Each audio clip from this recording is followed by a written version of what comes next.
আসসালামু আলাইকুম।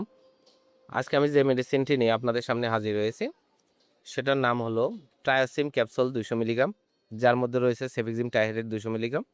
এটি বেক্সিমকো ফার্মাসিউটিক্যালস লিমিটেডের একটি ঔষধ। আজকে আমরা এই ভিডিওতে এই ট্রায়াসিম ক্যাপসুল ২০০ মিলিগ্রাম সম্পর্কে বিস্তারিত আলোচনা করব। এটা মূলত কী, কী রোগে কাজ করে, এর মাত্রা ও সেবন বিধি কি, পার্শ্ব প্রতিক্রিয়া কি, এই সকল দিকগুলো নিয়ে বিস্তারিত আলোচনা করব। ট্রায়াসিম ২০০ মিলিগ্রাম ক্যাপসুল মূলত প্রাপ্তবয়স্কদের জন্য একটি অ্যান্টিবায়োটিক। প্রাপ্তবয়স্কদের বিভিন্ন কাজে এটি ব্যবহার করা হয়ে থাকে। আসুন প্রথমে জেনে নিই প্রাপ্তবয়স্কদের এটি কি জন্য আপনারা ব্যবহার করবেন। টায়াসিম ২০০ মিলিগ্রাম ক্যাপসুলটি অস্থির মূত্রনালী সংক্রমণ অর্থাৎ মূত্রথলিতে জ্বালাপোড়া, মূত্রে চুলকানো, মূত্রের ইনফেকশনের জন্য এটি ব্যবহার করা হয়।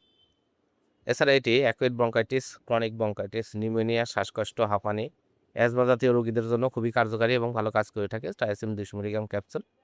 এছাড়া এটি সাধারণ সর্দি কাশি জ্বরের জন্য, সিজনাল সর্দি কাশি জ্বর, টাইফয়েড, প্যারাটাইফয়েড জ্বরের জন্য এটা খুবই ভালো কাজ করে থাকে।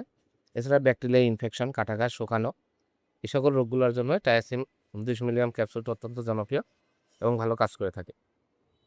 এবার আসুন দেখে নেওয়া যাক এর মাত্রা ও সেবন বিধি কি। সাধারণত চিকিৎসার সময়কাল ৭ দিন, তবে রোগের তীব্রতা অনুযায়ী ১৪ দিন পর্যন্ত ব্যবহার করা যেতে পারে।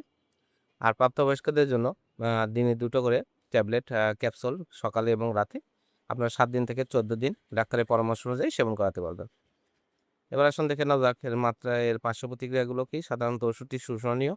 সচরাচর দৃষ্ট পার্শ্ব প্রতিক্রিয়া হচ্ছে ডায়রিয়া, মলের ধরন পরিবর্তন, যা সাধারণত উচ্চ মাত্রা সেবনের কারণে হয়ে থাকে। ডায়রিয়া গুরুতর হলে ওষুধ সেবন বন্ধ করে দিতে হবে। আর স্বল্প পরিলক্ষিত অন্যান্য পার্শ্ব প্রতিক্রিয়া হচ্ছে বমি, বমি ভাব, পেট ব্যথা, বদহজম, বমি, পেট ফাঁপা, মাথা ব্যথা, মাথা ঘোরা, বিভিন্ন ধরনের অ্যালার্জিক সমস্যা যেমন আমবা, চুলকানি, ওষুধজনিত জ্বর, সন্ধি ব্যথা পরিলক্ষিত হয়। প্রতিক্রিয়াসমূহ খুব কম ক্ষেত্রে দেখা যায় চিকিৎসা বন্ধ করার সাথে সাথে স্বাভাবিক অবস্থায় ফিরে আসে। গর্ভাবস্থায় স্তন্যদান খেলে অবশ্যই ডাক্তারের পরামর্শ অনুযায়ী আপনারা এই সবটি সেবন করার চেষ্টা করবেন। ধন্যবাদ আমার ভিডিওটি দেখার জন্য। পরবর্তী ভিডিও পেতে আমার চ্যানেলটিকে সাবস্ক্রাইব করুন এবং পাশে থাকা বেল আইকনটিকে প্রেস